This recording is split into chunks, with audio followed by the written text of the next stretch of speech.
Kate and Chelsy Davy stuck together like glue compared to friendship with Meghan. Kate Middleton and Chelsy Davy, Prince Harry's ex-girlfriend, stuck together like glue, a royal commentator claimed, with their friendship appearing to be in stark contrast to that struck between the Duchess of Cambridge and Meghan Markle.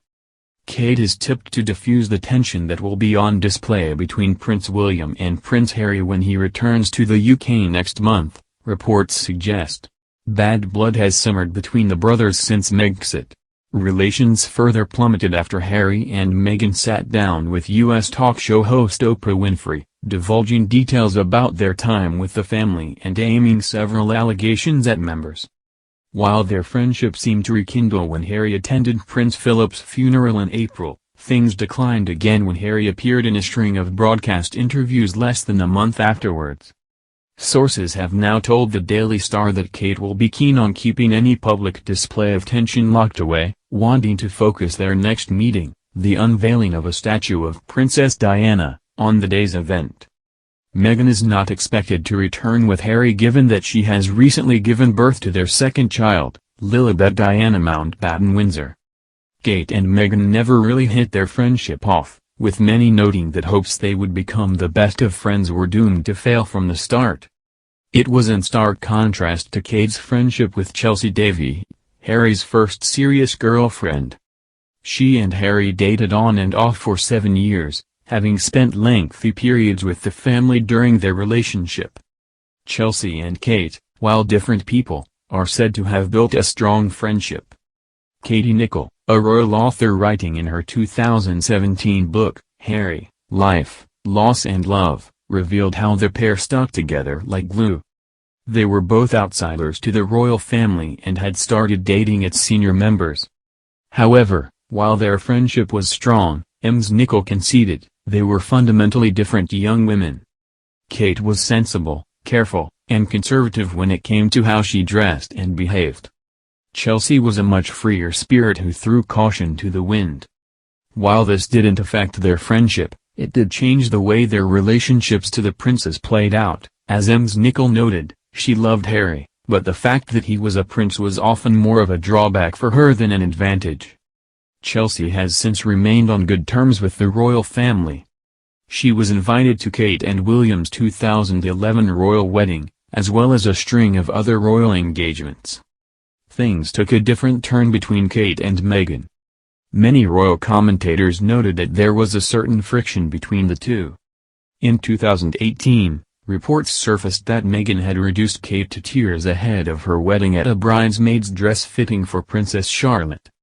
This was widely seen as the watershed moment for the pair's declining relationship. Meghan denied such an event happened while talking to Ms. Winfrey in March.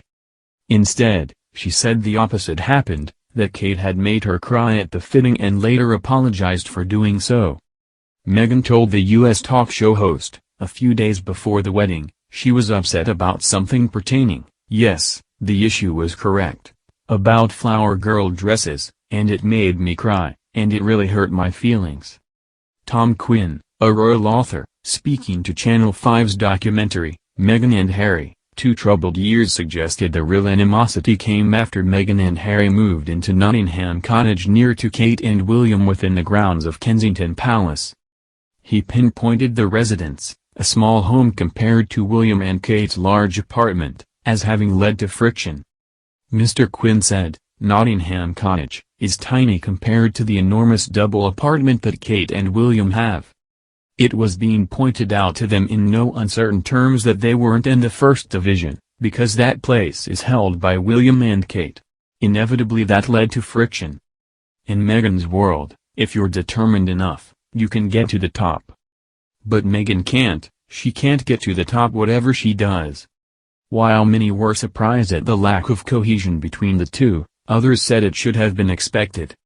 Royal reporter Ashley Pearson, speaking during the Amazon Prime documentary, Harry and Meghan, The Next Step, said, I think the hopes were that Kate would help Meghan adjust and the two women would become fierce and loyal friends and would be joined at the hip, and everything would go smoothly. Of course, we know that's not what happened. They're by all means cordial, but I don't believe they are close friends. I think Meghan and Kate probably don't have all that much in common, and they're both fully formed adult women. They're not teenagers that you take on a trip together and hope they get along. These are two fully formed women with their own styles and opinions. She went as far as to claim that no feud existed between the pair, and added, "I don't believe there's been a big rift between Meghan and Kate at all. I think it's more likely that it's Harry and William who have their own ideas about things and the wives are going along and supporting their husbands."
I think Meghan and Kate probably don't have all that much in common, and they're both fully formed adult women. They're not teenagers that you take on a trip together and hope they get along. These are two fully formed women with their own styles and opinions. She went as far as to claim that no feud existed between the pair, and added, "I don't believe there's been a big rift between Meghan and Kate at all. I think it's more likely that it's Harry and William who have their own ideas about things and the wives are going along and supporting their husbands."